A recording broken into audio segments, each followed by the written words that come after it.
And welcome to the talk show, Let the Truth Be Told. I'm your host, Pastor David. And today, folks, we got a great show. We're going to do a follow-up on the Renee Good shooting out of Minneapolis. And we're going to take a look at the real reasons why they're protesting across the country. It's not because of Renee Good. It's because Minnesota has been busted, just like all the other blue states in this country that's been stealing taxpayer dollars. So if you ain't got nothing to do, call your friends and let them know. You're listening to Let the Truth Be Told Radio, and I'm your host, Pastor David. Come on in.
And welcome to the talk show, Let the Truth Be Told. I'm your host, Pastor David. And first, let me give all praises to Yah and my Lord and Savior, Yahusha. That's Hebrew for God and Jesus Christ. And I want to welcome everybody to the show. To the American people and patriots across this country, I want us to stay focused on what the real issues are that's happening in the country today. The Democratic Party, and see, it's a real war that's going on, and it's going on in two areas. It is going on in the physical world, and it is going on in the spiritual world. See, what I'm seeing is God is beginning to unveil what's been done in the dark that's coming to the light. And there's two things that have come to the light since COVID and Barack Obama instituted the spiritual war out in the open against Yahuwah and the people in this country. See, there was a change that was made when Barack Obama got in because there had been some things brewing from a long time ago from the spiritual world, from the city of Sodom and Gomorrah. And even though all this time you might not get it, but if you study, you'll understand that this war has been raging ever since the creation of man. So finally, the Sodomites have put themselves in a position to take the earth from God's chosen people. But as you would have it, God is not going to be mocked, and he shall never be defeated. And he took a president like Trump to make a difference, not only in the spiritual realm, but in the physical realm. Because what we have seen since Barack Obama and the Democrats, who instituted all the evil that the American people and patriots are seeing across this country today. What you are seeing in Minnesota is just the tip of the iceberg. Because the Democratic Party made a deal with the devil to take this earth over, and the elite Democrats who have been getting millions and trillions of dollars have been busted. So people like Ilya Omar, who openly hates the United States, who have stole trillions of dollars. We don't even know the actual amount of our money, the taxpayers, to the American people and patriots across this country. We need to stand fast with what's happening out of the White House, because the White House is setting the tone to win both of these wars. And so I'm saying it because we, Black Americans, need to know and understand, where are we fitting in this? What is the Black community going to come up out of this? Even though we are taxpayers, what is our future going to hold?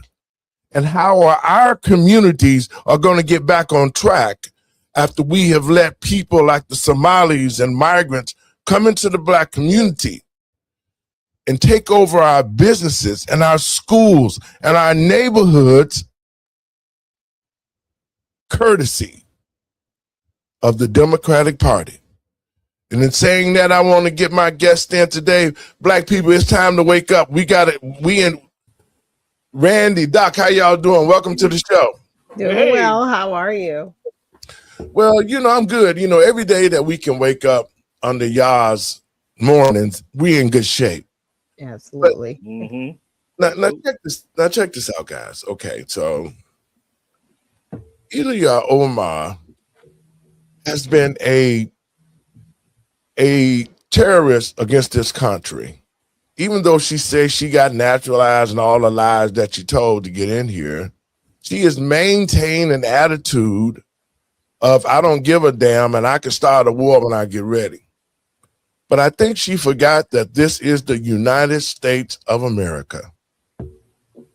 And we will not allow anybody, I don't give a damn who you are, to come into our country. You fooled us for a while, but you open with the Democrats now to do what they've done and still stand up as if they have done nothing.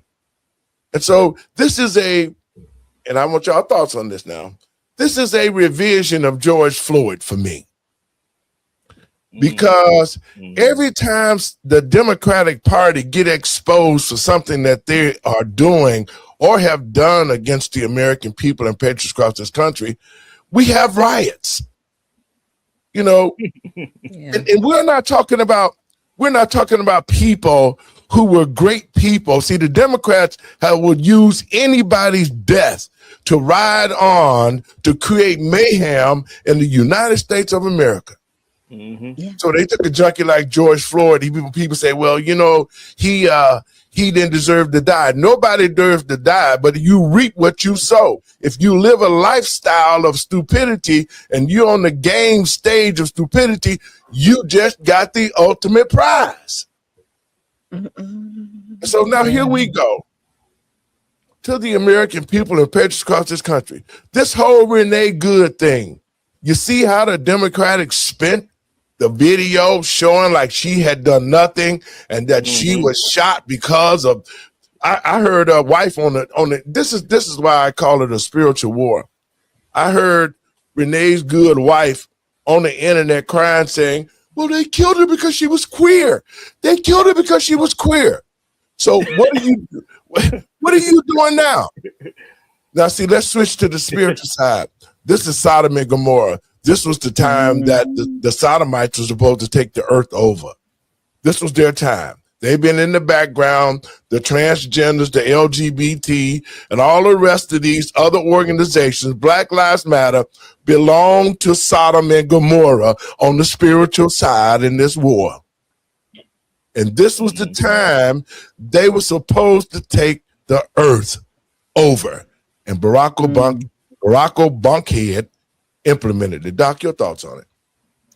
Well, it's very sad, and I've talked about this on my show. And what I find sad is that this individual was indoctrinated. And we don't talk about that. This individual was actually radicalized through her child's school, by the way. And they actually promote how they train the children to be social justice warriors. It's on their website. Okay.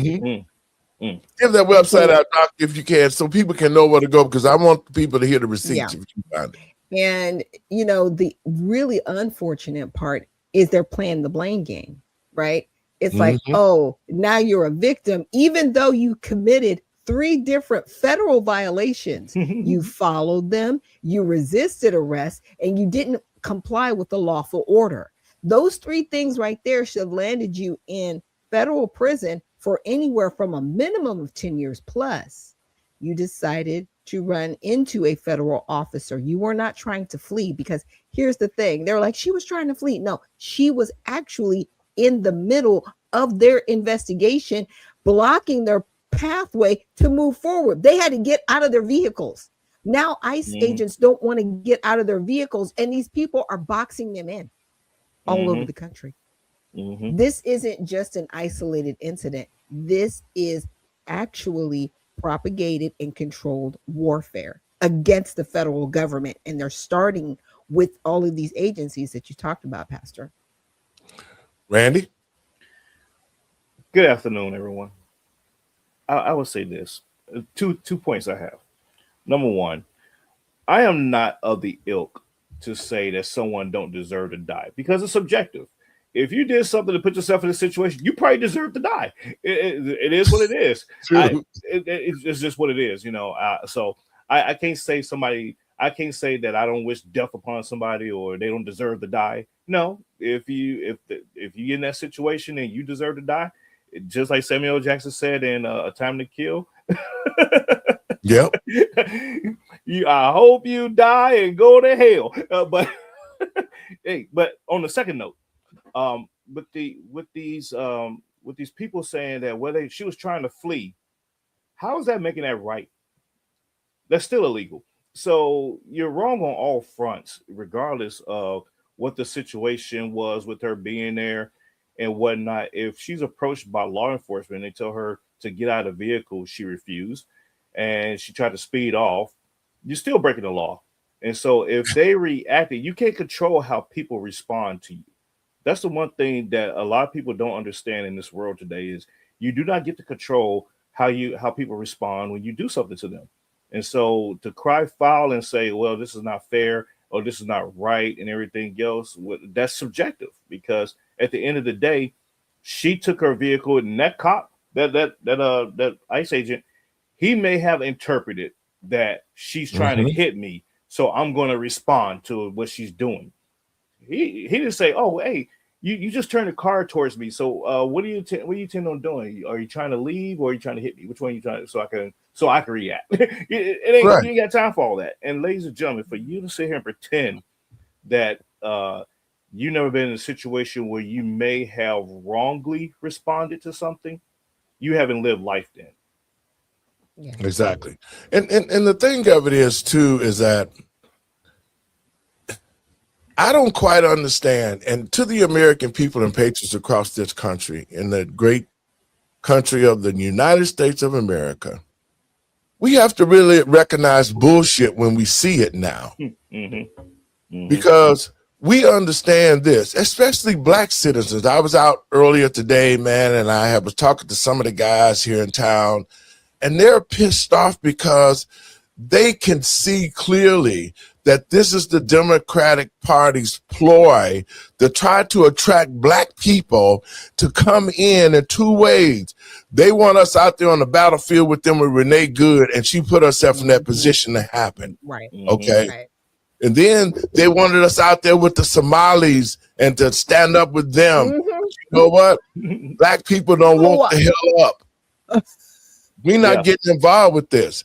What we should be thinking about is how do we come out of this and bring ourselves together so that we can reap the benefits of what's left behind, because there's no more bullshit for black people to be sitting around talking about some damn reparations.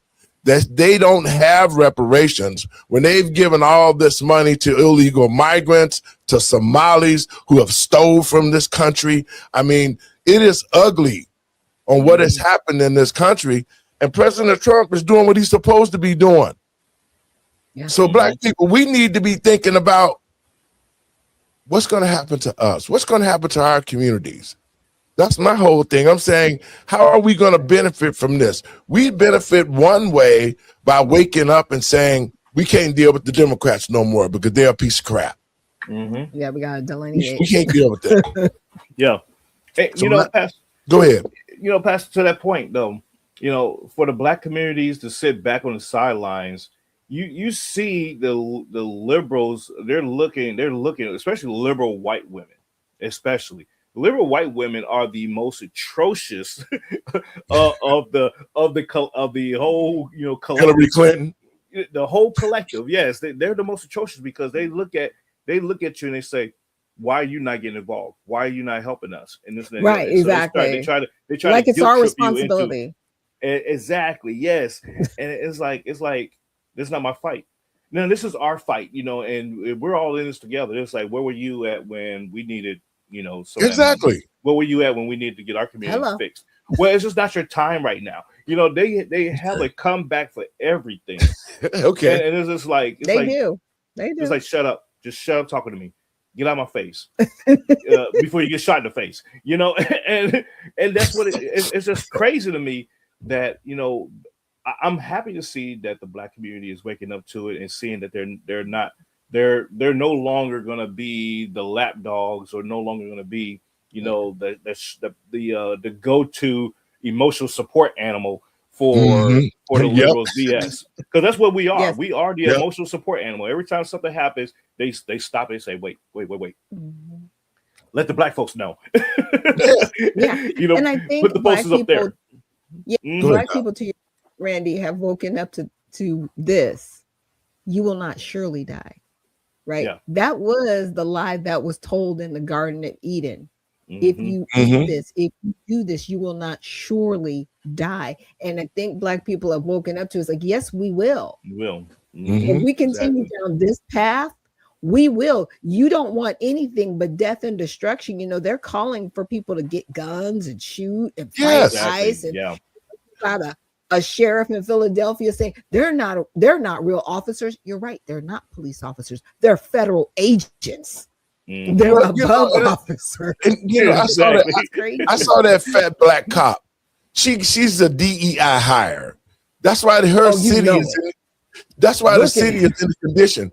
And this is what I'm telling black people today. We got to change the black leadership throughout Yeah. the country. Mhm. Black people, everyday black people who are experiencing the high taxes. Look at Chicago. And that's one of the reasons why I'm running for mayor. This is dumb nonsense. It's totally nonsense. The citizens of Everybody got Chicago, raises and the property right, taxes went up. What? the property taxes went up. The black community Criminal. been decimated in Chicago after Brandon Johnson opened up the borders and let all the illegals get here. Mhm. Our city has been inundated and the black community has been taken over, whether you want to believe it or not. Mhm. And not one black politician in Chicago, from Jesse Jackson Jr. to Brandon Johnson to Emo Jones to all of these House Negro politicians in Chicago, have not stood up for the black community Yeah. and said, hey, wait a minute, you can't do this in the black community. You know why, black people? It's happening all over the country.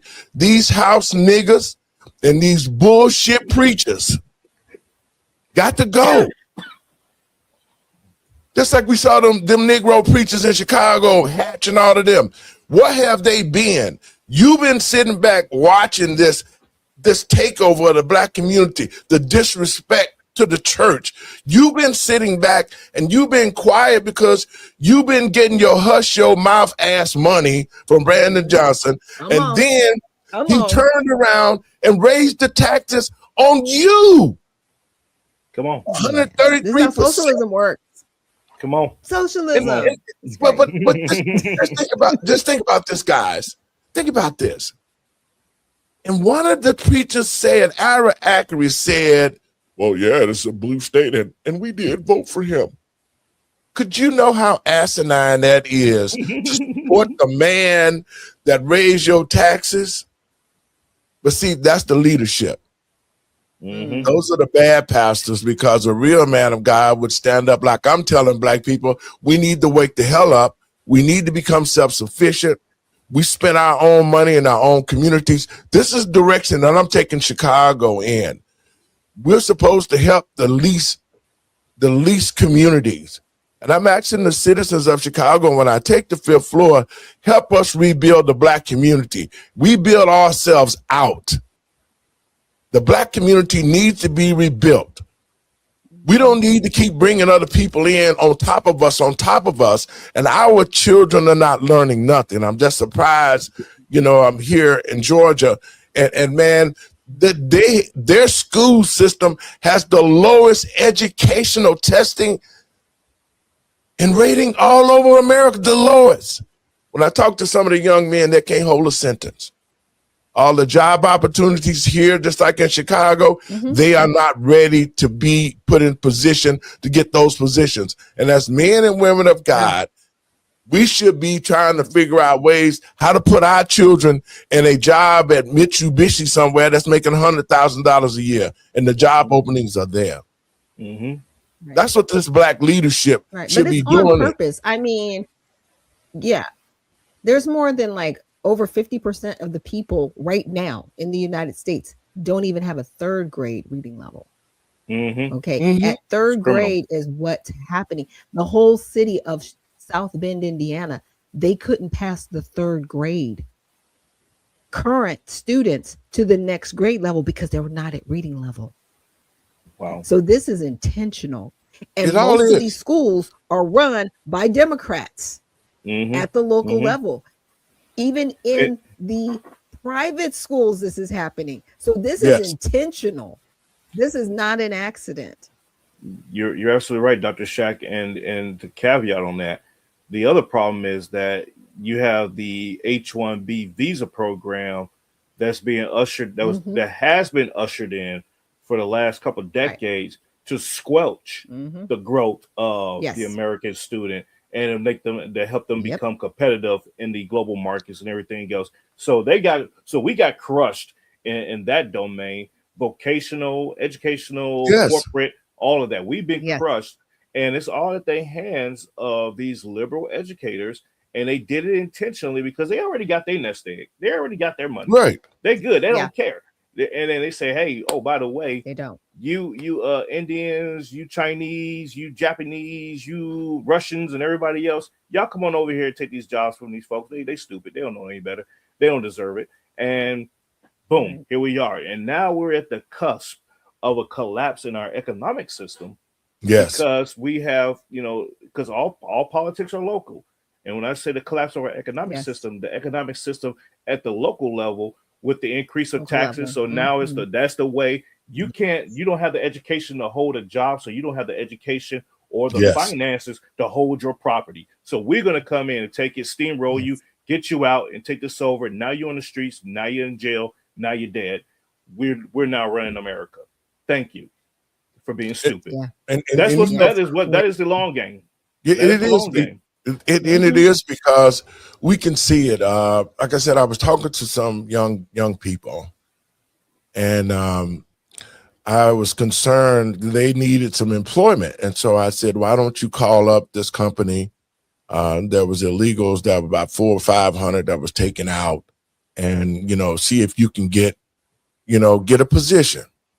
Well, first of all, they could hardly navigate the system to get into the website to put an application in.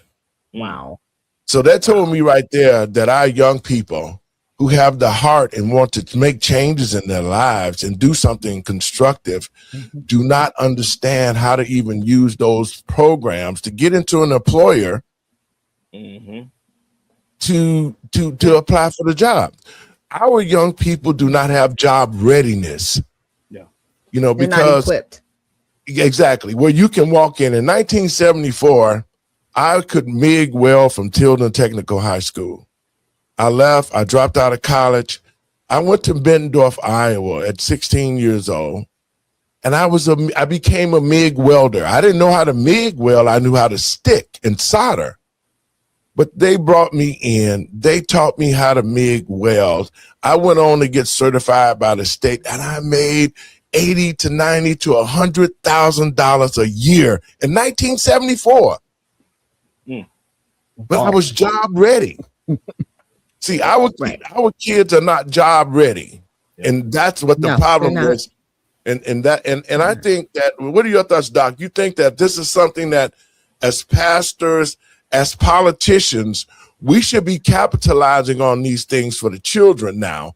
We should be saying in the black community, hold up, we ain't worried about the migrants. Let us get our children together, make them job ready. They can take these positions because you can't be no man if you ain't got no money to do the responsibilities of a man.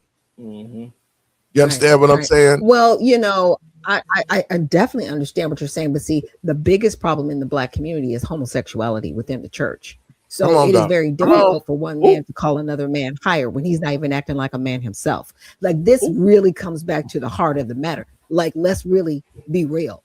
Now, I cannot admonish a man, but I'm going to bring it up. I'm going to bring this up. Go on, Red. Go on, Red. Long time coming. This been a long time coming. Come on, Doc. Say it. Say it for the folks in the back. You need to deal with the root of the issue. Yes. The root of the issue is the demonic pastors that we have, especially in the black church. They need to be uprooted and removed, exposed, everything. All of the pastors, you know, having prostitutes at these seminars and all of these getaways and all these other, look, do your job. Come on. And if you can't do your job, move out of the way so somebody else can.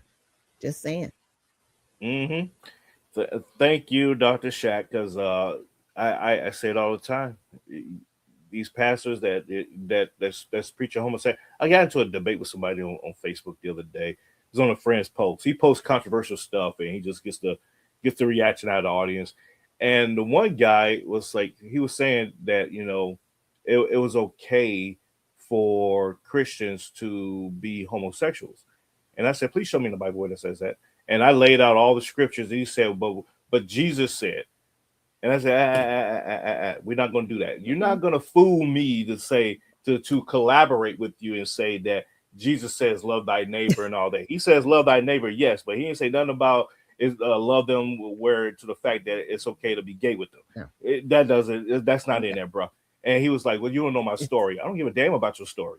Exactly. The story has nothing to do with the Bible and what God said. So miss me with that. He said, well, my pastor said. I said, your pastor's an apostate. He needs to be fired. He needs to be derobed, dethroned, and kicked out of the church. And that church needs to be repainted, renamed to something else because it is not a church. So miss me with that. And go ahead. I want you to say it because I'm gonna bring some legitimacy to what you're saying.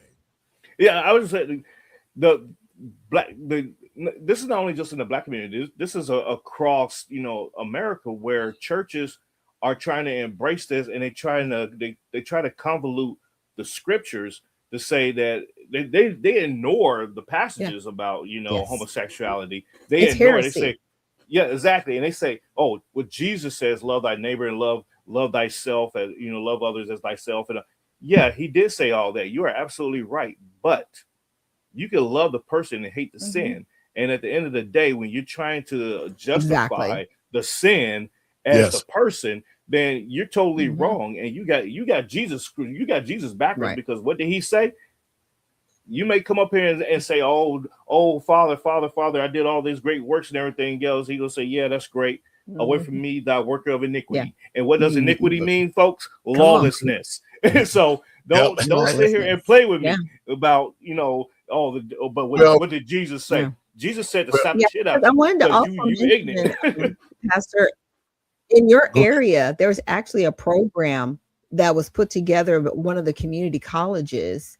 And basically, if you're an American citizen, you have to either come from a home that's low income or one of your parents was arrested and you grew up with one parent, or not even single parent household, right? You have to have one parent arrested. It's like 3 or 4 things that you have to trauma bond with, as Daniel Carter likes to say. But then it's all open to migrants, and you just have to be a migrant to be accepted. So you don't have to be trauma bonded to be a migrant to actually get construction and electrician certifications for free in Chicago, but you got a trauma bond. If I'm gonna let you explain it. Now you know, remember, guys. Go ahead, Renee. I just had a question. I just had a question on that on that program. Can I identify as illegal to qualify for this program? Let me tell you. You know what? You can trans-identify as an immigrant. Yeah, trans-identify. That's what we need to start somebody doing. did that before, and they were like, "But yes, you can. If everybody else can be trans, I can be a trans migrant." The transmigrant. There you go. Well, Period. All right, And you Pastor. can't deny me. The two second things I Supreme want to Court. address right quick so we're gonna put this whole thing to bed. Doc, I'm glad you said what you said. To the American people and patriots across this country, I'm about to make a profound statement that make you think. Jesus was a Hebrew, is that correct? Yes, sir. Jesus was a Hebrew, right? Mhm. So Mhm. the Ethiopian Bible has all of the chapters in it, from Enoch to Jubilees and all of Yes. that, right? Mm-hmm. So my question to believers, and I'm suggesting people do some exploration on this. If Jesus wasn't the name of the Savior because it's Yahusha, and this is why I'm saying what I'm saying, it was Yahusha. That's the Hebrew pronunciation of what the Greeks took and turned into Jesus, right? Mm-hmm. That's how we got that. Bible was taken by the Catholics for over 400 years, and they rewrote it 17 times, and the version that we have is today. So Yes. in the Bible today, it says every tongue must confess and every knee must bow to the name of Jesus Christ. So my question is this: if Jesus Christ, the name Jesus Christ, was put into the Bible over 400 or 500 years ago, what was his name before the Greeks translated it to Jesus? Think about that. What was Christ's real name? Yeah. So that's why I say Yahusha. Mm-hmm. That's Hebrew. If he was a Hebrew, why are we not calling him by his Hebrew name instead of the name that the Greeks stole and gave to him, Jesus? Now, y'all can take that and think about it, whatever you want to do. What's your thoughts on that, Doc?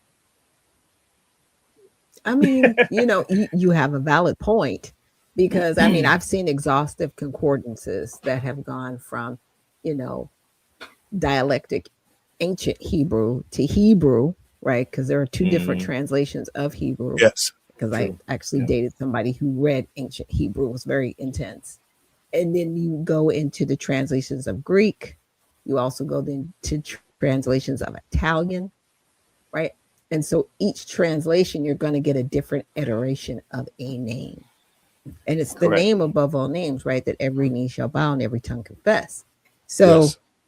I mean, I have, Greek I definitely give preface to what you're saying, but we can still chase demons off with the name of Jesus. You know what I'm saying? Saying the name of Jesus Christ will still ward off demons, because the Spirit still utters the power behind that name, even if we're mispronouncing it. In Revelations, Revelations, it says that in the last days and times, even the elect saints will be deceived. Will be deceived. Yeah. Mm-hmm. So when you look at the variations, like you're saying, Doc, the Italian said this, the Italian said that, this one said that, the Greek said this, but I'm not Greek. Got to go back to the root. I'm going back to the root. Right. I'm not Greek or Italian. But let's let us not forget that the translations from Hebrew also was a derivation. How I said that, but it was of Latin, and so you have to understand. You have to understand Latin to understand because Latin is the base language of all languages, and a lot of people it is.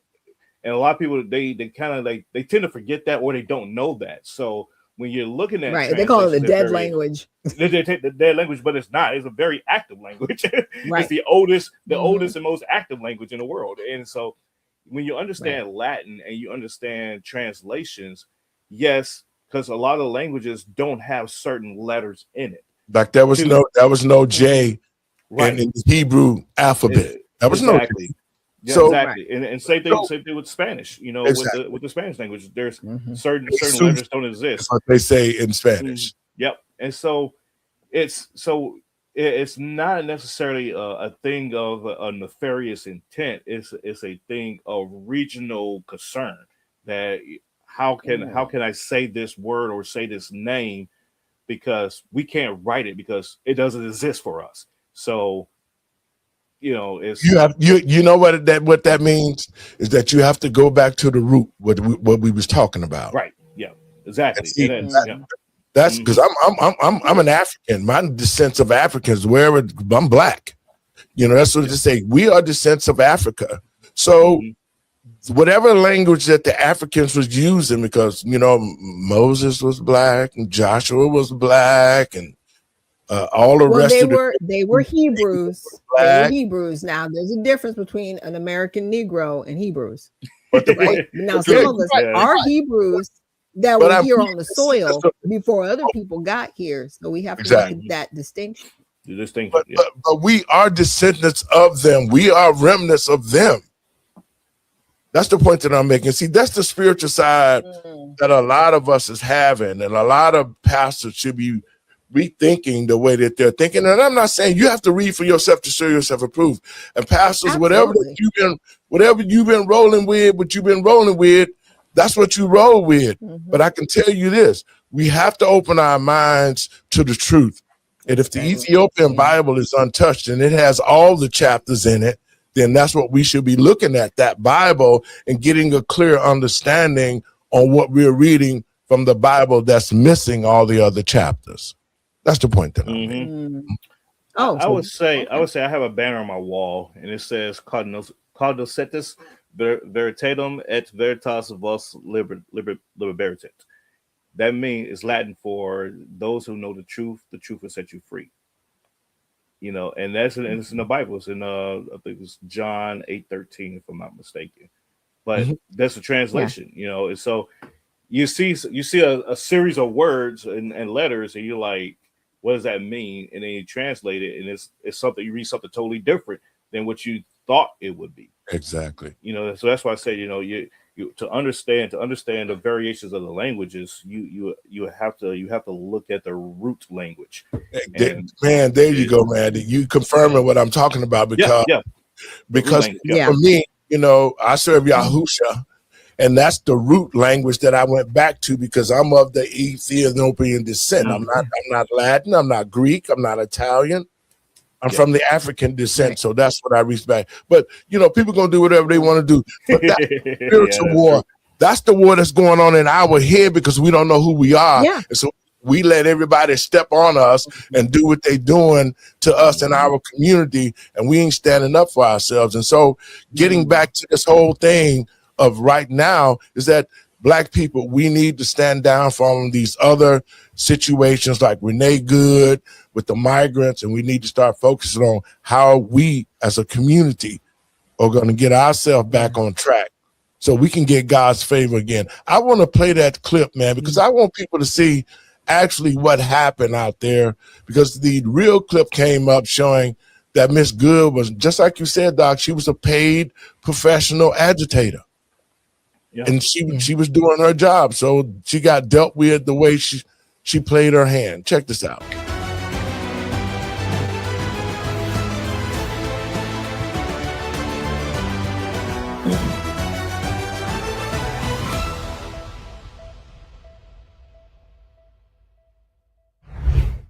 Fox News alert. That video from the ICE agent involved in this week's shooting in Minnesota shows the threat the officer was facing. It all began with a controversial shooting in Minneapolis during an immigration enforcement operation. An ICE agent fired his weapon after a confrontation involving a vehicle, resulting in the death of a 37-year-old woman.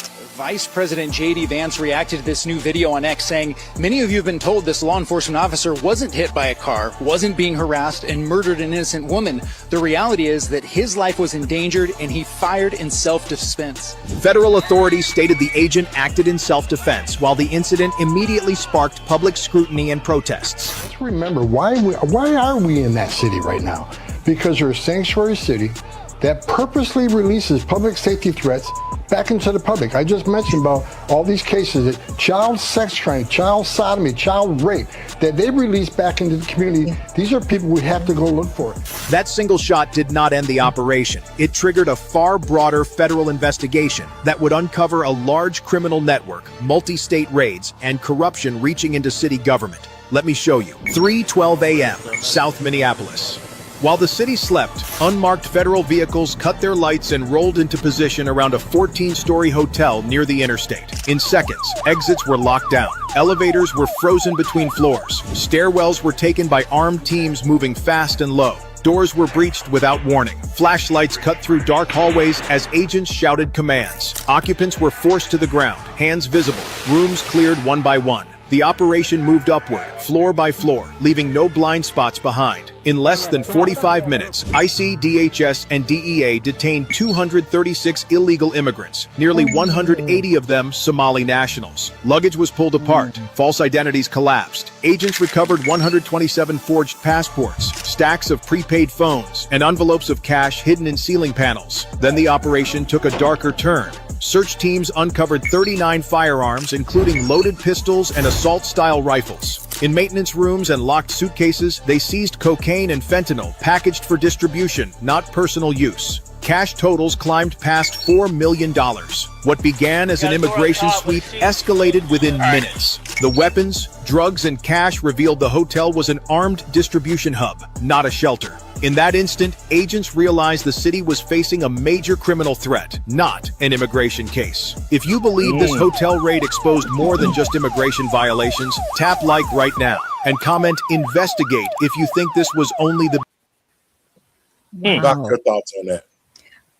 I'm grateful they're on the job. I truly, truly am. But people need to realize they've been doing this for over 20 years.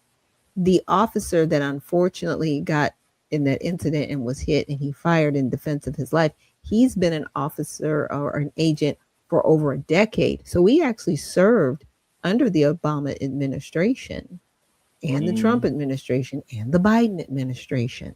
Okay. So these individuals aren't just people that they're throwing out on the street after 90 days. A lot of these individuals have been there for decades, just like Tom Homan has been there for decades. So these aren't just anybody that's protecting us. And it's very sad how now the people that are protecting us have become the enemy. And it's interesting because the left has gone so far that they're circling back and they're eating themselves. It's very crazy. Randy. Yeah, you're absolutely right about that, Doc. They are eating themselves. And now that all of this stuff has been exposed, and that was a great video, Pastor, that you played there, because it highlights the level of complexity that these officers are dealing with. It's one thing to say, oh, we snatched up an illegal immigrant, but then you start to peel back the onion on that particular illegal immigrant. How did he get here?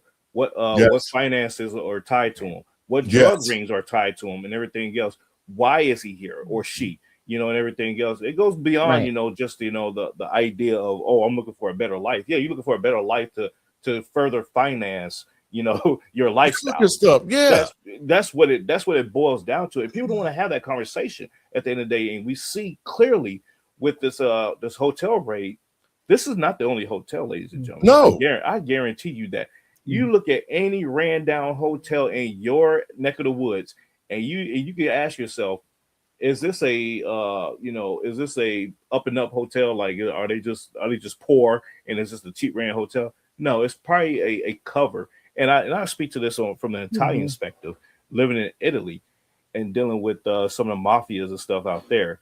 They're your everyday people, they're part of the mafia. It's not like what you see on TV and the movies and stuff like that. No. It could be your garbage collector. It could be a teacher. It could be a restaurant cooker. But they're part of the mafia. And so they will have these little stash rooms, stash houses, and stash spaces and guns and everything else. So when it's time to do the business, the business gets done. So they hide in plain sight. Plain sight, exactly. They hide in plain sight. And so Minnesota is just one location out of the millions. Well, that's the thing that we have to be very cognizant of. At this level of corruption, This goes beyond the normal, catching somebody with a few keys and money. This is infested into Minnesota, just like it's infested in Chicago and California. These are the payoff places that the Democratic Party have been taking money from these cartels in order to keep doing what they're doing, still in the election. I mean, this to the American people and patriots. After we see this type of situation where look at all the drugs, the money, the guns. It was a distribution center, and yet it's supposed to be in some kind of daycare place. Mm-hmm. That's the level of corruption. And Ilya Omar and Tim Walz have pervaded this whole thing. They've been doing this for what? Probably 20 years. This has been brewing. But at this level, the American people now really need to understand we need to support the White House more than ever right now, because all of our communities are infested the same way. Chicago is infested just like this. And the corruption is go all the way up to J.B. Pritzker. That's why they fight and trying to top. Yeah. They know. Gavin Newsom in California. It's all of them. They all involved in the same scam to steal money. And that's why they wanted to kill Trump. That's why they did what they did. Now it's all coming out in our face. Two murder attempts, 35 charges. They wanted to break him. All of that because he knew what they did and he wanted to protect the American people. And he caught hell trying to wake us up. And now that he's being able to expose all of this.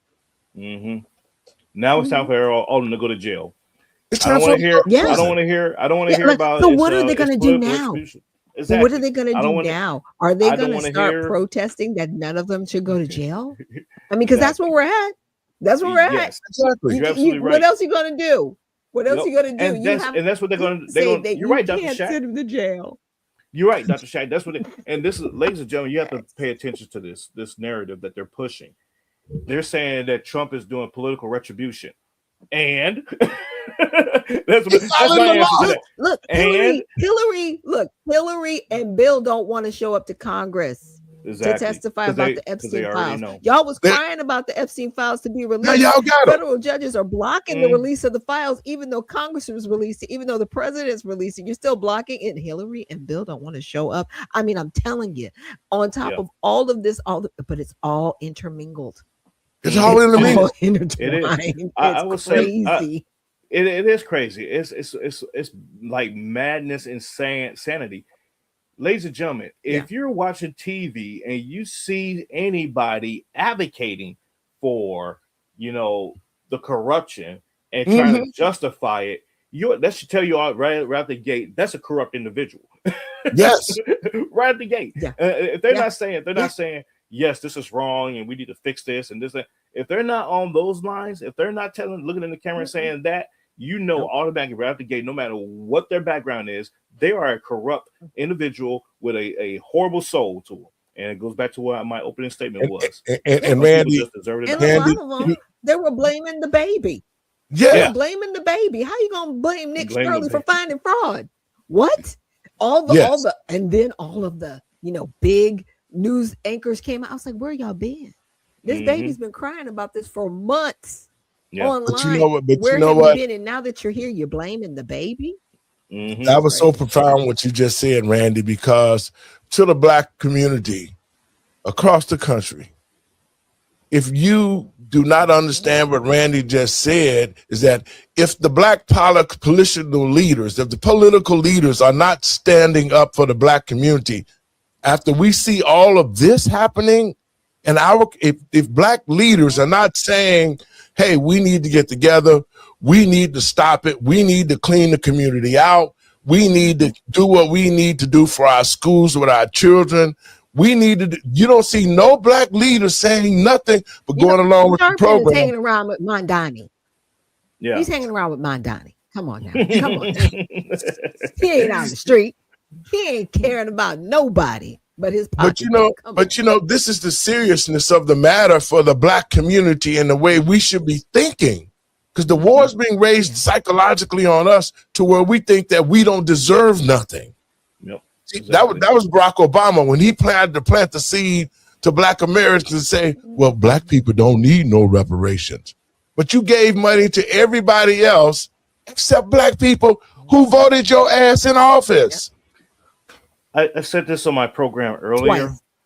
I said this on my program earlier about Barack Obama. See, ladies and gentlemen, in 2014-ish, 2013, 2014 window, he had the Somali refugee resettlement program. A lot of people don't know about this. And he flew in, drove in thousands of Somalis. And it started in Anchorage, Alaska, where I was living at the time. It started in Alaska. We literally overnight, we woke up the next day and there were thousands of Somalis just walking around Anchorage. And we was like, who are you and where the hell did you come from?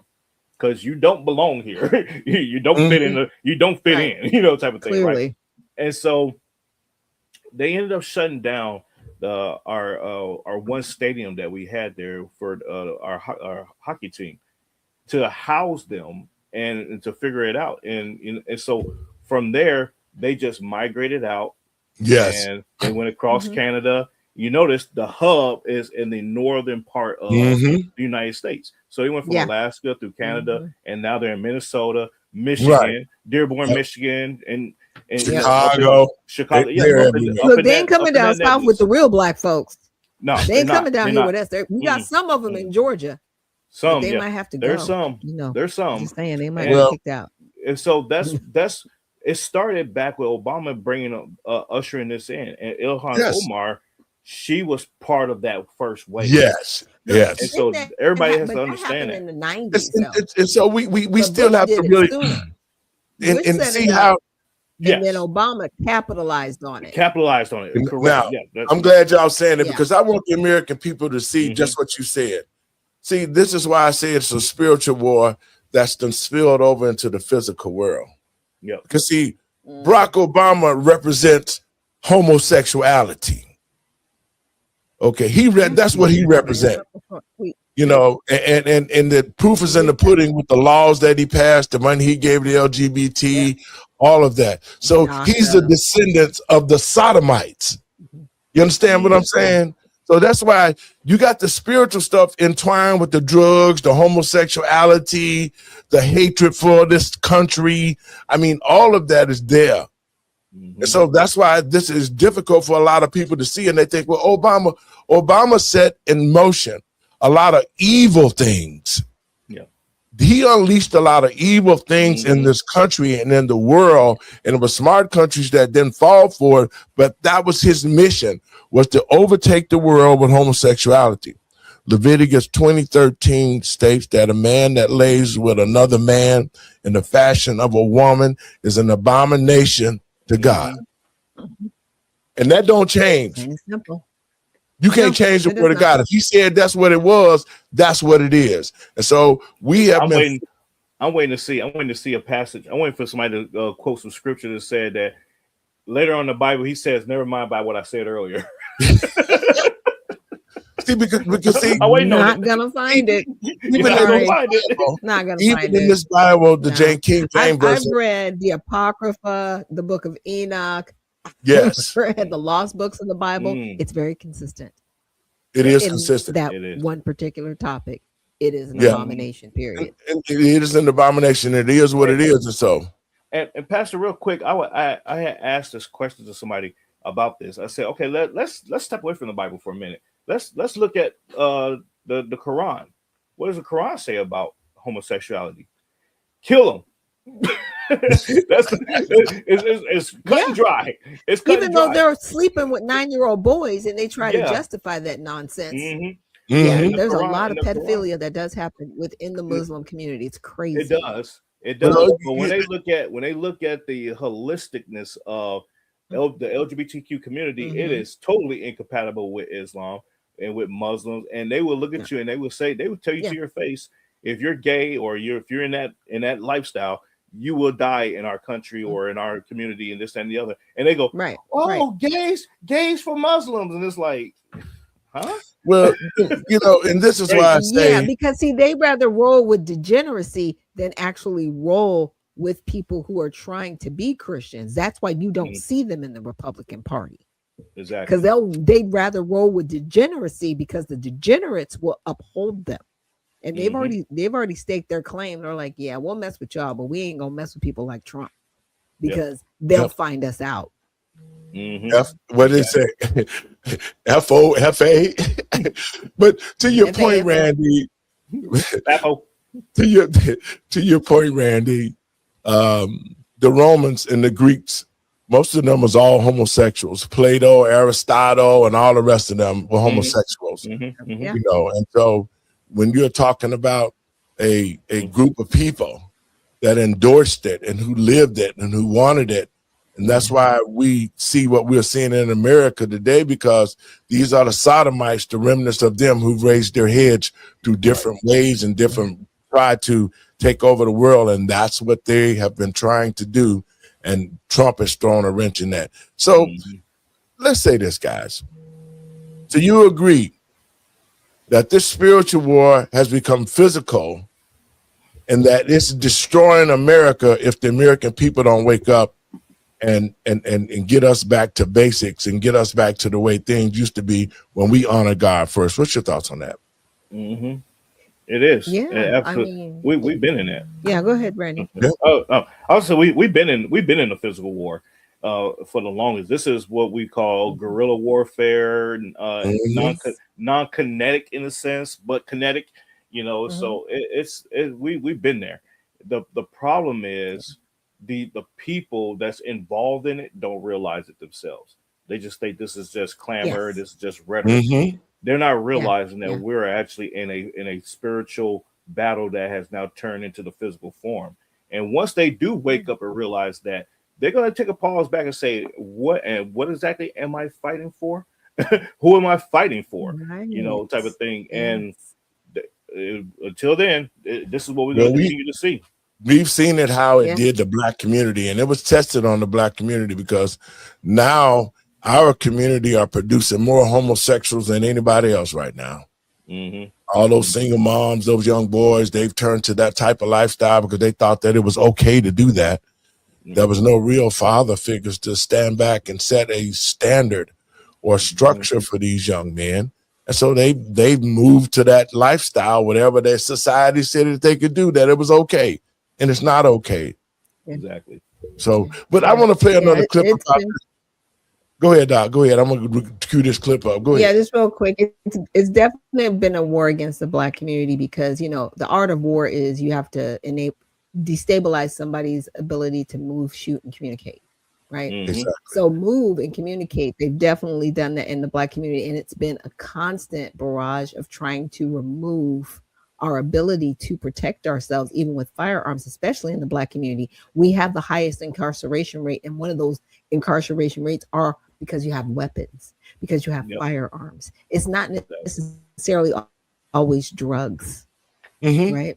So we've been at war with our federal government for a long time. I should say our federal government's been at war with us, and it's been allowed even at the local level. Yes.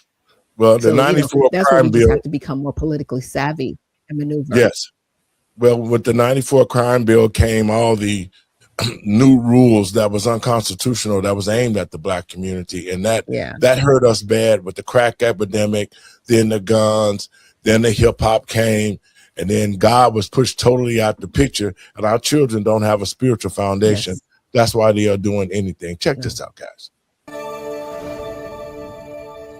I'm the National News Desk, Taylor Murray. The Trump administration continues its response to Minnesota's decade-long social services fraud scandal that may cost taxpayers $9 billion. The U.S. Agriculture Department announcing that it is freezing $129 million in food stamp funding from Minnesota. The Trump administration's latest hold on welfare funding to Democratic states. We've got to look at states where there's massive amounts of fraud in the welfare population, in the welfare programs, and try to eliminate that fraud. The Government Accountability Office estimates that the federal government loses up to $521 billion annually to fraud. Last week, Vice President J.D. Vance announcing a Justice Department task force to investigate fraud across the country. Those programs should go to American citizens, not be defrauded by Somali immigrants and others. Make it hard for you to get the access to the resources you need. 98 have faced federal charges in Minnesota so far. The vast majority, 85, are part of the state's large Somali community. Republicans accuse the state's governor, Tim Walz, and other Democrats of overlooking the fraud for political reasons. Because the Somali population is such a massive voting bloc for the Democrat Party in Minnesota, they've turned a blind eye. Democrats say Republicans are unfairly targeting a minority community. The fraud is very real, and by the way, when somebody commits fraud, you prosecute, and yeah, you put the person in jail. As an individual, you do not hold an entire community, any community, accountable for the actions of individuals. It's inside. A federal judge has temporarily blocked the Department of It's an Health and inside Human job. Services from cutting off about $10 billion in federal funds for social services and child care for 5 Democratic-led states. Now, the agency says the move was necessary to crack down on fraud, but the states argue the administration's effort is unconstitutional. For the National it's News not. Desk, I'm No, it's Taylor not. Murray. No, it's not. No, it's not. First of all, welfare is not constitutional. I need everybody out there it's not good. Look, the Constitution doesn't owe you anything. Okay? It doesn't. Now, you can use the Constitution for repair, right? If you have actually violated your rights. However, Correct. There's nothing in the Constitution that says that anybody in our federal government has to give the states federal funding for an entitlement program. There's nothing there that says that. Nowhere. Okay. Welfare is not a thing. And the federal government can withhold it. Exactly. Now, if the states want to use their own funds to support their own people, that's their business. Then the federal government can't tell them how to spend the money amongst the thieves that are their own state. Okay, that will be their own thievery. But see, it's always been on the inside, and they're finding this out. They're finding out, especially in Minnesota, that their whole administration was told to stand down and to continue to send this money to this criminal activity happening. They'll all go to jail. Everybody. Yeah. You're absolutely right, Dr. Shack. It is actually unconstitutional for the federal government to give money to states in this regard because it violates the general welfare clause of the Constitution. Exactly. And a lot of people don't understand it because they hear that welfare is in the Constitution, but they misinterpret what that actually means. It's the general welfare of the government's job to protect the people, from foreign enemies, from domestic enemies. Exactly. To make sure that the rights of the individual citizens is protected. And it's not anything about, we're gonna make sure you eat and you have a roof over your head. No, you figure that shit out on your own. So that's what people miss that. And so for the states to turn around and say, well, we're gonna sue the government because they're blocking our funding. Good luck in court, guy. And for these judges, that try to exactly. It's like show me a line item. Show me a line item in the federal budget where it is mandatory spending, not discretionary spending. That is mandatory spending to go to the states for whatever programs that you're trying to allocate for. Right. Earmarking was once banned out of Congress under Speaker John Boehner. It was banned because of this very issue. It was like, hey, it's too much fraud going on. This money is going to what program, to what project? Oh, hell no, get that out of here. And so they banned it, but they brought it back under Nancy Pelosi. Nancy Pelosi brought back earmarking to Congress. Ladies and gentlemen, call your Congress people and tell them, and your senators, and tell the administration, if you don't think the administration, ban earmarking again. Yep, because just as we are speaking right now, to the American people and patriots across this country, had not President Trump froze the money going to Minnesota, Ilya Omar would have gotten another $1 million. They found it in the budget, whatever they was about to allocate money to Minnesota. They found another $1 million for a center that did not exist for substance abuse. And that goes back to the earmarking. She earmarked that $1 million. She earmarked that money for herself. And I don't know. I don't know what this guy was talking about, because all the Somalis need to go home. We need to get them out of here and get them off our system so we can really find out how much damage this head has already done. Yeah. But see, the big thing of it is, I want people to understand too, is like, we're not picking on them. Like, oh, why are you picking on Somalis? They do not align with our values. Right. Period. You have to change. That's why they need to be off the soil. They need to go where they align. Yes. I'll pick on them. I don't give a damn.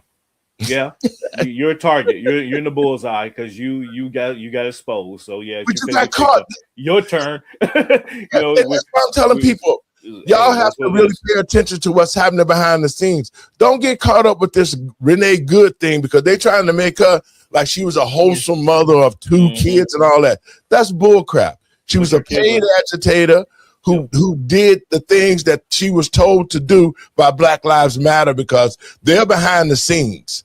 Black Lives Matter behind the scenes pushing these up and NAACP and all the rest of them.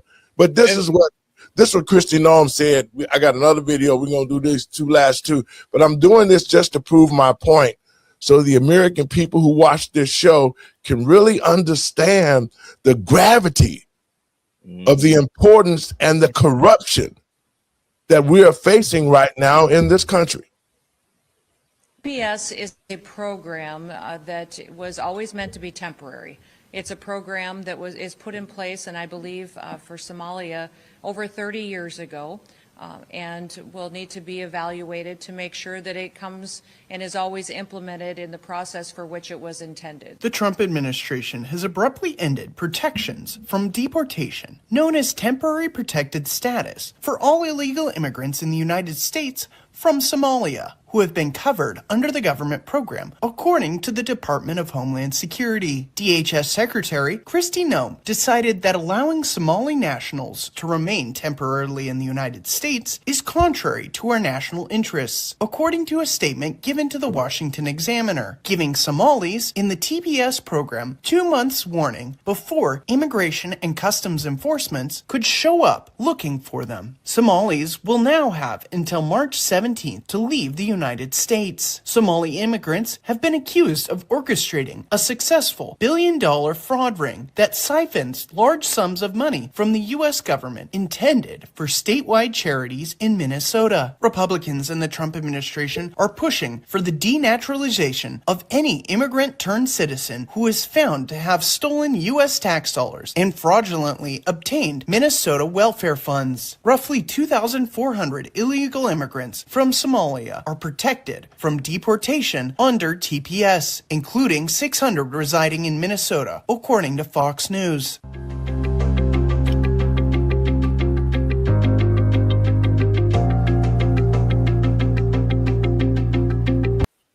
Okay, guys, your thoughts on that, Doc?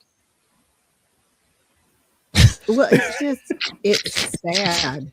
I mean, it's exhausting. It really is. It's exhausting because since 1965, the Democratic Party, and maybe some in the Republican Party, because they benefited from it too, they've allowed this mass immigration, whether it was legal or illegal, right? Prominently, they used it to destroy the Black community, but now they're suffering from it themselves. And then with the progressive mindset that Malcolm X talked about, he said a progressive is far worse than a conservative, because a progressive will lie to you and tell you they're on your side and then undercut you. At least a conservative will tell you straight to your face that they don't want to have anything to do with you. Okay. He wasn't wrong in that. And these people, they have to go. They are just not aligned with our values as American citizens. And they don't vet these people, by the way. They just get to come over here. They get to come over here. They get to get naturalized, but they are not vetted. So we don't even know who's coming over here. So you want to know why 12-year-olds are getting raped in their backyard and why they are sodomizing all of these people? Because we have not gotten their best. Let's just put it that way. Are there any best? Because they're still a war-torn country, by the way. Yes, they are. I'm going to give some historical context here. I'm going to take it back to 1994. Mogadishu, Somalia. Oh, And this is where it all started, ladies and gentlemen. When we went in there and we tried to, bring in aid and feed the people there and all that, and take out the drug lords and their version of cartels and whatnot. The Bush administration, Bush, it started under Bush and it kind of transitioned under Clinton, and so Clinton finished it off and brought all those people over here as an asylum program, and so it kind of kicked off there. So all these people, they're saying that, oh, they're American citizens. Wrong. And let's couple that now. Let's fast forward that a little bit. You see right now the Supreme Court is about to take up the what is it called? The oh gosh, it just escaped me. The birthright citizenship. Birthright, yes. Citizenship. Birthright citizenship. So revert back to what I just said. So all these people that are here that are under the asylum program and under the TPS program, they are naturalized citizens. So they're not actually technically American citizens. And so their children, so if they get deported, their children, just because they was born in the United States, technically are not U.S. citizens under the birthright citizenship clause. No. If the Supreme Court reverses that. So all of them will be subjected to exit the country. Well, you know what? That is Yep. It is not a right to come to this country. Correct. You have no right. It is a privilege. When you come to this country, you should appreciate it, and you yourself should assimilate to becoming a United States citizen. That's the process. Let's go.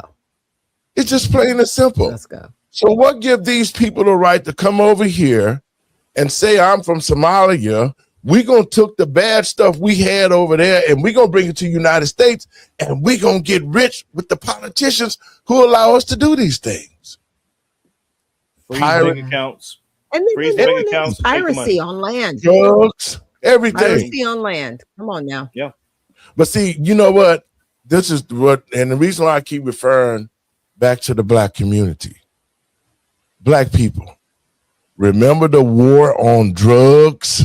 When they came against the Black community and created that crime bill with the RICO Act, and they was taking Black men, they wasn't shipping them the hell out of America. They was shipping them to the prisons in the United States of America. Look at the pattern. They The was Democrats. the Democrats. By the way. Joe Biden wrote the damn bill. Bill Clinton signed it, and Barack Obama helped implemented it, and it's still in effect today. It has not been totally repealed, and they're still using it right now, Randy. And the crazy thing is, and I just said this, this is tied in to bringing in a migrant replacement system. This is all happening in the same year. Replacement migration. Yes, it's happening in the same year. 1994 was the pinnacle year all this stuff started. And yes. So, hey, folks, y'all better wake up and pay attention. Pick up a history book. Even with a third grade level, you can, use AI to translate it for you. What's sad about it is right now, and I have to touch on this situation because we have put forth a bill that's going to repeal the 94 crime bill in its entirety. Once we get it into the right place, I'm asking the Black community to stand behind us and let us push this bill through, because we got Black men sitting in prison for 25 and 30 years for what somebody said. It shouldn't even be there. And they shouldn't even be there. Nonviolent crimes, 3 strikes you out. All of that was targeting the Black community. And we're still feeling the remnants of it right now, because we got thousands and thousands of Black men sitting locked up in jail with clemency numbers, and they have not been released. They haven't.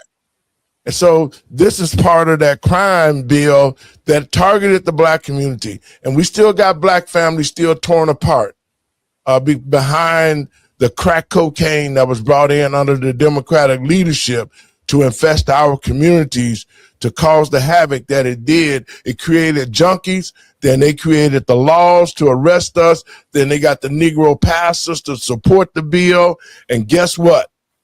It's still hurting us today. Yeah. And I think it's high time that we open these prisons and return these black men and women back home to their communities so they can get some of these jobs, and the American dollar will begin to increase the black community, because it should be black men and women taking these jobs that they've kicked all these illegals out, that we need those positions to rebuild our community. But ain't nobody said nothing about how we need to make sure that we start retraining the black community to be able to get these jobs. Now, have you, out of all these black politicians? Nope. No, because see, that's not the grift. That's the thing. That's the grift. They are the house Negroes. Like, we really have to go back to the plantation on this one. They are the ones sitting there going, we sick, massa, right? We sick. No, when the house you're burning sick down, our house on fire. For letting us stay out in the field to try to kill us, thinking as long as you stay close to the power structure, you're going to be okay. No, they're going to kill you off too. Because you know their plans. So you're going to die first before us. We see it coming, right? So maybe it's okay that we're in the field, because at least we can fight for ourselves now. But thank you for exposing yourself and letting us know exactly who you are. We know who you are, because we know you don't fight for us. Exactly. Spot on there. I would say this, you know, the problem that we have is we've been embedded since the times of slavery. We've been embedded to be divisive amongst ourselves. We have the field Negro, the house Negro, that translated into the light skin, dark skin, translated to the haves and have-nots, and translated now into you're a Democrat or you're a Republican, you're a coon, and this, that. So it's been a transitional hatred within our own culture for centuries now. And so we have to address that. We have to address that and break that cycle and say, look, you know, we're on the same team at the end of the day.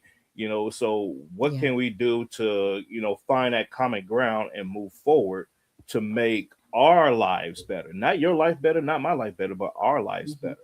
How can we make this a win-win situation? You know, despite our ideological views and everything else, despite all that, how can we move forward and make this better? Because we know they're against us.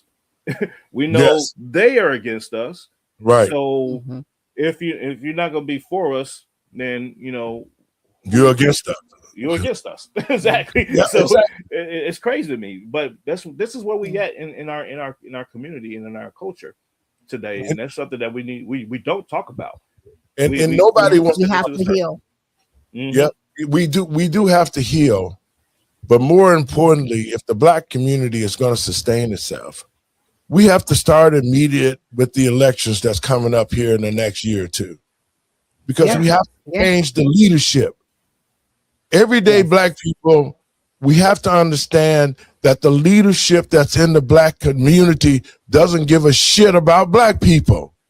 We got all these educated Negroes from the HBCUs and all these other colleges that they holding their banners up for. They don't care about rebuilding the black community because they've been told that they somebody else that they not. That's the whole reason why I'm saying, check this out, Randy and Doc. Now, look how black people have assimilated to everybody else. We don't want to be ourselves, but we want to be like the Greeks. We don't want to be black people, but we want to be like the Hispanics. We don't want to be like the Africans, because that's too much like being right, because we would have to be somebody better than what we are. So what we're going to do is we're going to pick a certain group of a nationality and we're going to assimilate to them. So what we have is we got black people who have assimilated to the Greeks. That's why we are Greeks now. Hell no, we're not no Greeks. Because the Greeks was a bunch of sissies. I mean, they have. I mean, you ain't lying right. there. I mean, you're not wrong. It's all because we got away from God. Honestly, it's all because we got away from God. Because that's what his name is. You really look at slaves that were emancipated, that were rooted in biblical teachings that were rooted in really following God, not just following the way their master taught them to follow God, but really following God, we were a strong people who could not be denied. And that's why we were constantly destroyed. That's why they burned down all the towns. That's why they ran people off, because they were strong people. Yeah. Right. That they were afraid of. They were like, if they get too strong, they'll come and they will conquer us. We have to continuously conquer them. And so that's why we're scattered. We're scattered and right now. Deuteronomy We really 28. have to come back to being Deuteronomy together. 28. Deuteronomy, boy, this is great because see, now let's talk a little bit about the spiritual war. Deuteronomy 28 stated that God's chosen people. This is the chosen people, the Israelites, the Hebrews, who disrespected God and was put into the second captivity. See, when he freed them out of Egypt and they came, they railed against God again once that he gave them and took them to the promised land. So God said, this time I'm going to fix you. I'm going to put you in boats. I'm going to scatter you across the world and you will become servants to everybody else. And look at black people. That's us. We was brought from Africa, put on slave ships, brought to America. We have been scattered all over this world. God's chosen people. That's black people. That's why they don't want you to know your history. That's why they tried to tell you. Yep, that's why everybody trying to tell black people, yeah, y'all not God's chosen people. Because y'all need to be like the Greeks, and maybe if y'all like the Chinese, they want black people to be everything except who we really are. We are descendants. Hebrews to Negroes. That's right. I'm just gonna put that out there. I'm just gonna put that out there. This is the awakening though, because like 1619, 2019, that's 400 years. God never lies. If he said something after 400 years, I'm going to raise the remnants up that you will come back to me and you will be saved. This is the time. This is that time, black people. This is the time we organize ourselves. We rebuild our own communities.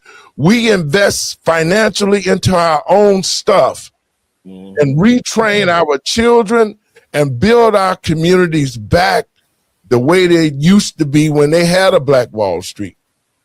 See, it's a mindset. The war is being waged on us psychologically, because if I beat a person down so long, it's the Stockholm Syndrome attitude that black people have, the reason why we're in this condition. Dr. King's birthday is coming up, and Dr. King is rolling over in his grave to see how bad the black community and the shape that it's in right now.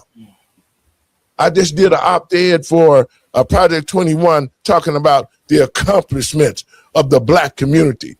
The black community ain't accomplished shit. We went back 100 years and enslaved our own self psychologically, and look at us now. So Dr. King died in vain because we have not progressed, we regress. Your thoughts, Randy? I say who? Because you know, you're absolutely right. You know, we have regressed a lot, you know, and given it's we're coming up on Black History Month, right? And I personally, I kind of like just gotten away from caring about it over the last, I guess, 5-10 years or so, because you don't see the achievements and the recognition of anything today that they did. So it's Black History Month. That was history. That was the history. We can't even celebrate ourselves because we ain't done anything, you know, since then. And so, what progress has there been for the hard work that was put down? Exactly. And so it's kind of like, and to your point, Pastor, you're absolutely right. We assimilated to everybody else. And I laughed at that because I was thinking about what you were saying with the Greeks and with the sororities and everything else. I was like, you're so right about that. Yeah, you're absolutely right. We have assimilated because and now we immerse ourselves to say the black and brown community, but you never hear the brown say the brown and black community. Yeah, no, they don't like us. They don't. So you're absolutely right that we assimilate to everybody else, but it's I wouldn't necessarily say it's a bad thing either, because it shows that we are leaders in that regard, and that we're influenced enough to embed ourselves into something, and give them the guidance that they need to make something happen. But we don't get the credit for it, nor do we take the credit for it. So I say all that to say this, that we do need to know where we came from and know who we are as people. And to Dr. Shack's point, you're right. Hebrews and Negroes, and a lot of people don't know that, or tend to forget that. There's a movie I encourage everybody to watch. It's called Emperor on the Zeus Network, and that movie highlights just how powerful the black man was in his community during the time of slavery. Yes, sir. And even the slave masters regarded to him was like, "Hey, come here." The slave, the overseers, they ain't doing the job right. You got control over your people, so this is what we need to make happen. And he was like, "I got you." Even in the slavery, and this is why I say America owes reparation to the black community, and this country is not going to be blessed until black people have been brought, and this thing has been put to rest, because they built this country.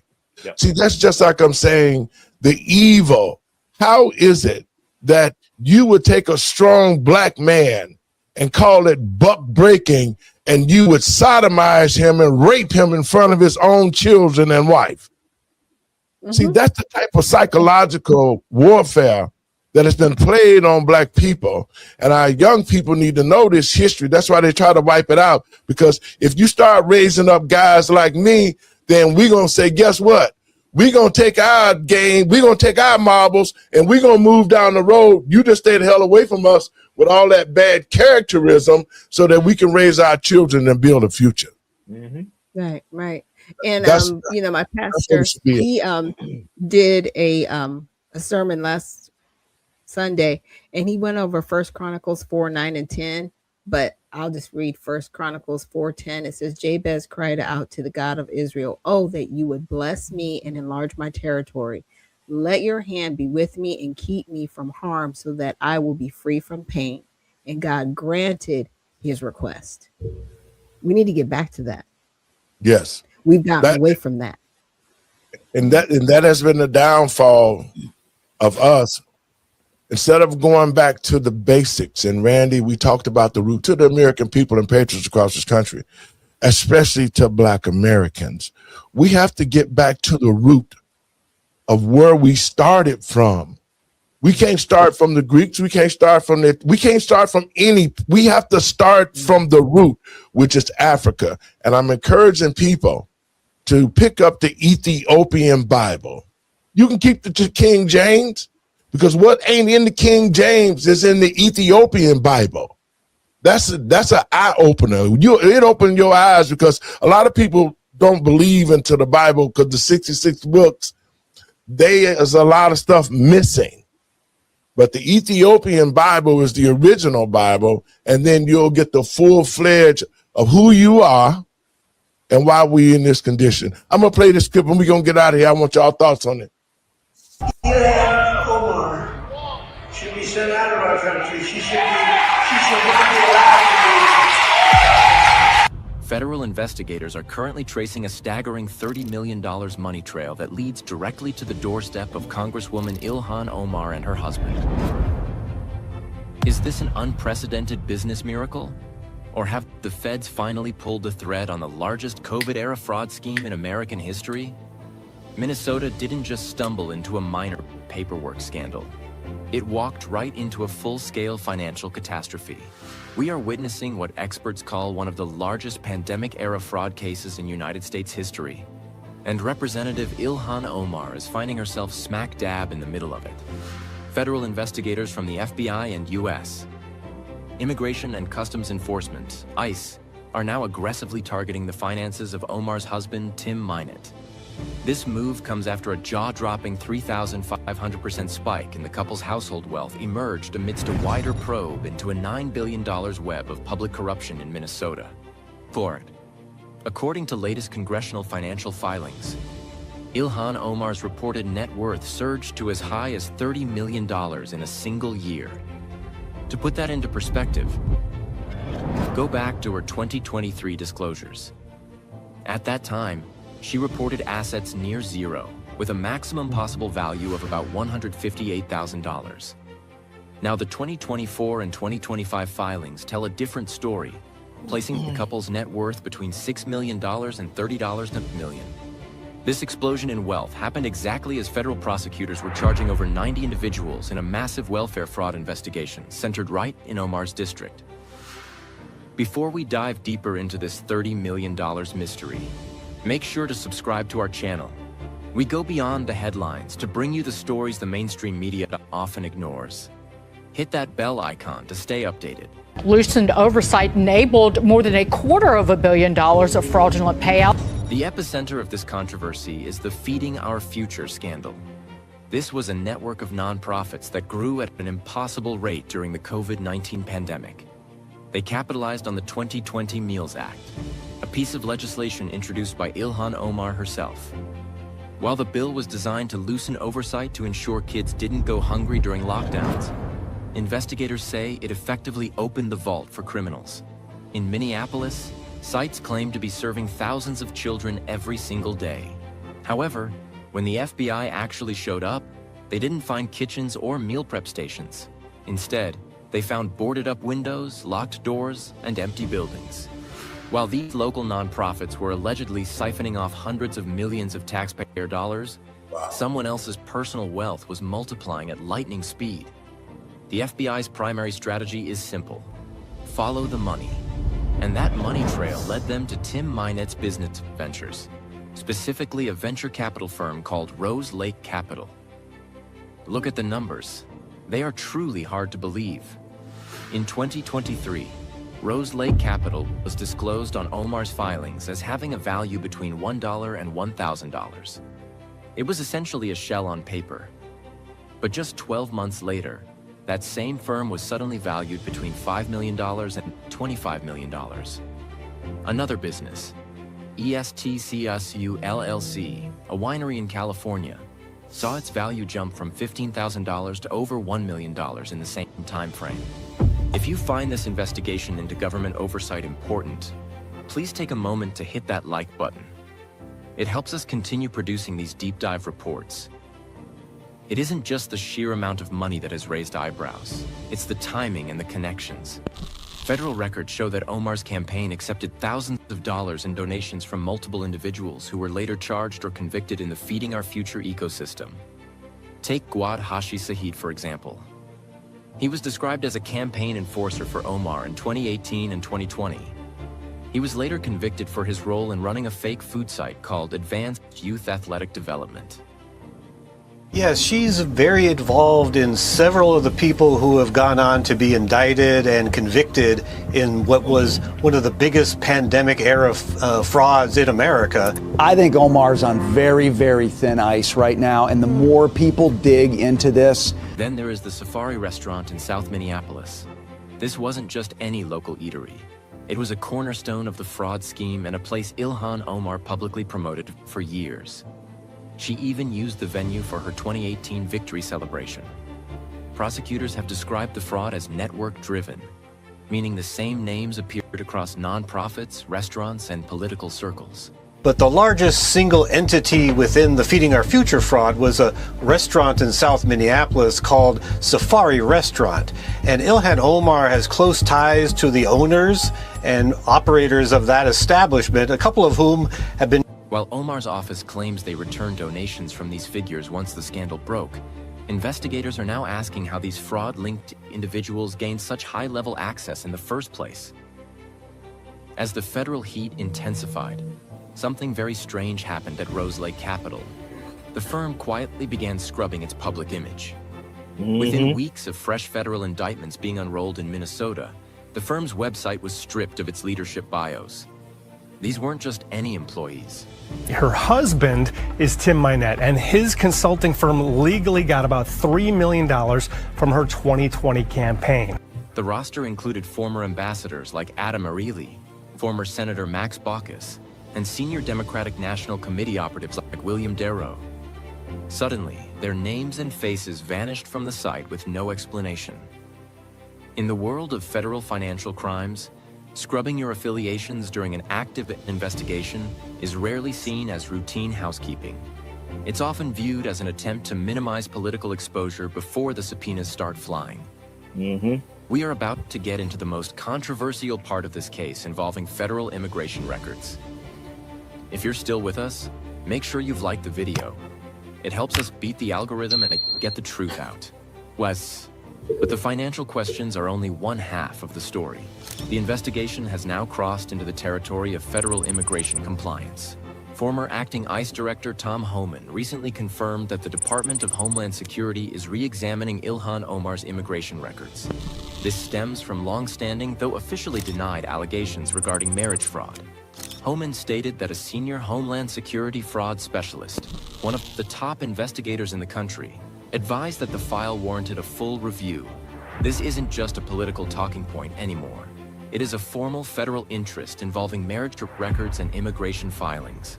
While the statute of limitations is often cited as a defense, federal authorities emphasize that a review of national security screening and fraud compliance does not require prior charges.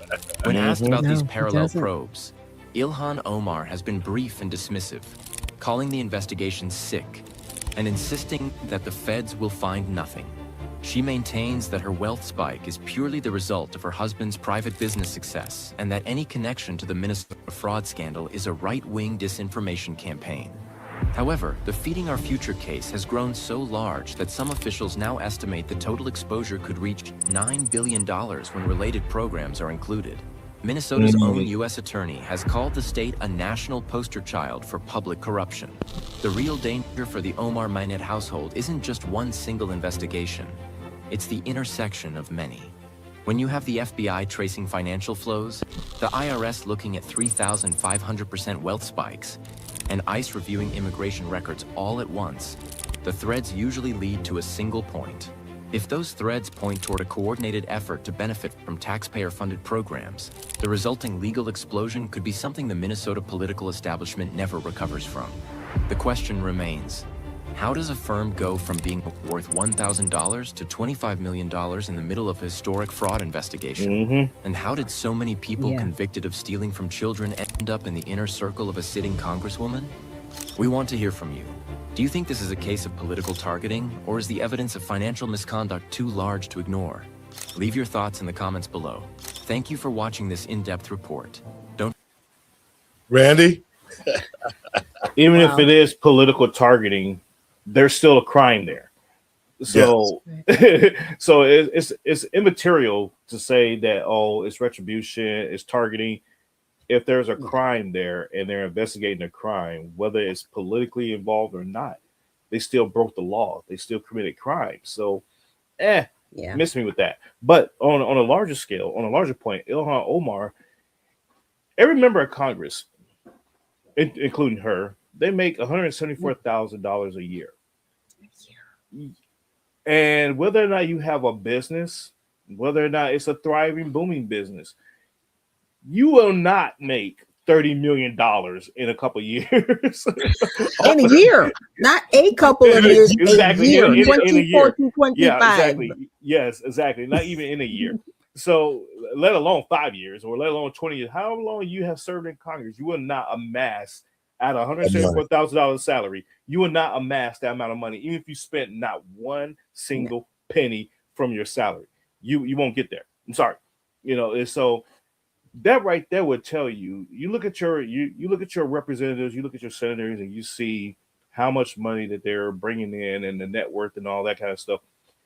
That ought to be a red flag right out the gate to you. Lobbyists are ciphering the money off of whatever bills that they legislated on and all this kind of stuff. It's all a money pot. The stock trading, Nancy Pelosi, double-digit millionaire off of stock trading. And they're like, oh, no, we're not going to trade stocks anymore. It's bad. Okay, we're sorry. Okay, I tell you what, if you're really sorry, Congress, take half of your bank accounts, the current balance of your bank accounts, and return it back to the U.S. Treasury, and then in turn, the U.S. Treasury would distribute the checks to the American people. Where it's supposed. If you're really sorry, that's how I look at it. They ain't that sorry.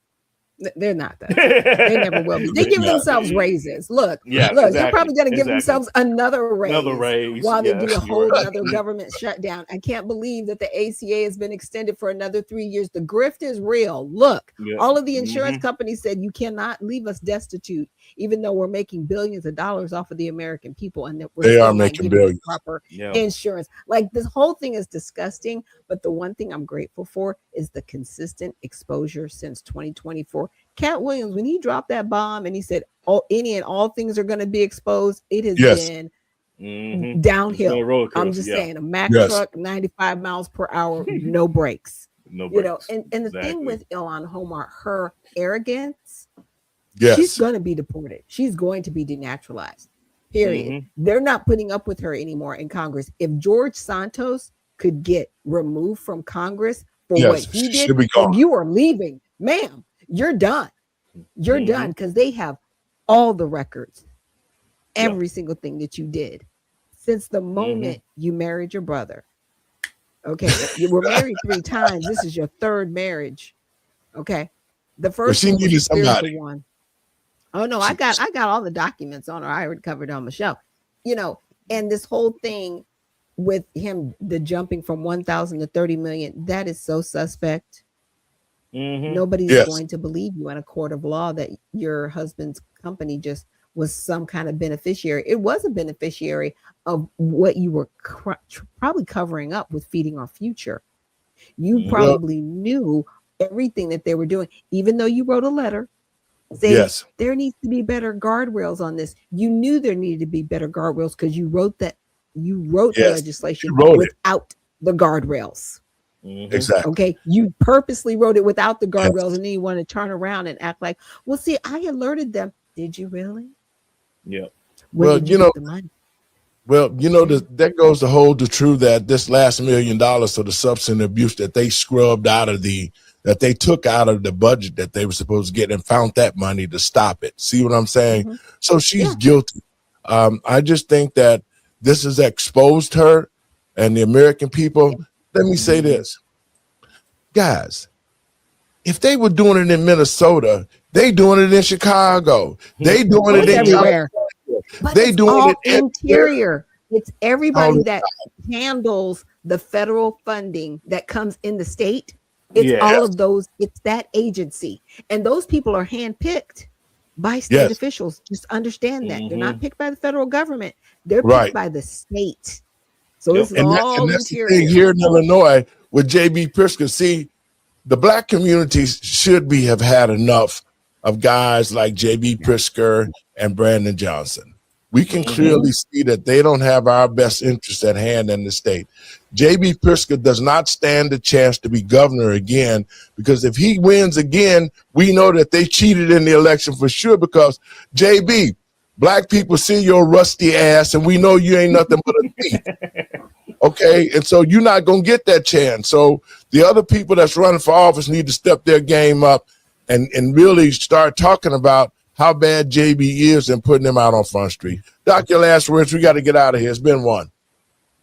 Yeah, but thanks everybody for joining us here on Let the Truth Be Told, and definitely check out the USA Redemption Party. Remember, we are looking for servants of the people, not politicians. So check us out at usaredemptionparty.com. Randy? Hey, thank you all once again. This is a great discussion today. Truly appreciate it. You can follow me at rperham on all social medias, RPURHAM. You can check out my show on Permanent Associates on all of the platforms that you like to stream through, Substack and all that good stuff. And keep your head on the swivel, folks, because this is about to be a wild ride. So, folks, if you want to see Doc's show, you can go to Let the Truth Be Told Network. We do have our own platform now where you can go and watch previous shows, live shows there. Let the Truth Be Told.lightcast.com. Go there and watch this evening show. That way you don't have no interruptions, like any music problems or whatever the case may be. But go to the platform, download the app, and carry us with us. We're the Let the Truth Be Told networks, and that we can continue to give you great information and break these things down so the American people can understand it. Thanks, guys. I'll be seeing you later on. Have a great day. Folks, I want to thank you for tuning in to the show. Let me say this to the American people and patriots across this country. The cover is off the corruption.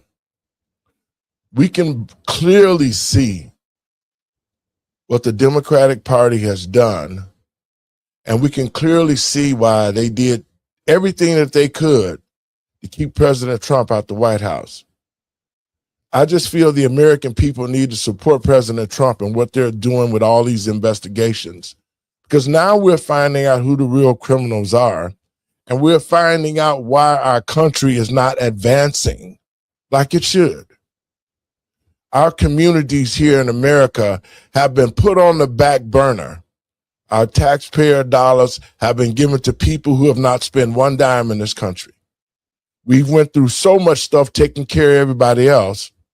When are the American people going to take care of our own citizens? We still got homelessness. We still got people living on the viaducts, eating out the garbage can.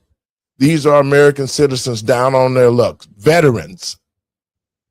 All the money that has been stolen out of Minnesota, all the money that's been stolen out of the state of Illinois, California by these rogue Democratic leadership has been taxpayer dollars. To the American people and patriots across this country, if we don't get all the corruption out, if we don't open up every door in every state and request an audit, just like what we're doing in Illinois, to find out who the real thieves are. And I can guarantee you this, the list will goes on to Barack Obama, the Clintons, Oprah Winfrey's, Stephen Harvey's, P. Diddy, all of them who served Satan, not God. All of them who have implemented this whole Sodom and Gomorrah thing across our country. If the American people cannot see clearly that the Democratic Party has become the satanic democrat party, if we can't see that and we don't build a structure back to God, this country is going to fall. God bless you. Enjoy your evening and share it around. Let the truth be told. Let the truth be told. It'll create vision and move your soul. Thank you. Make great.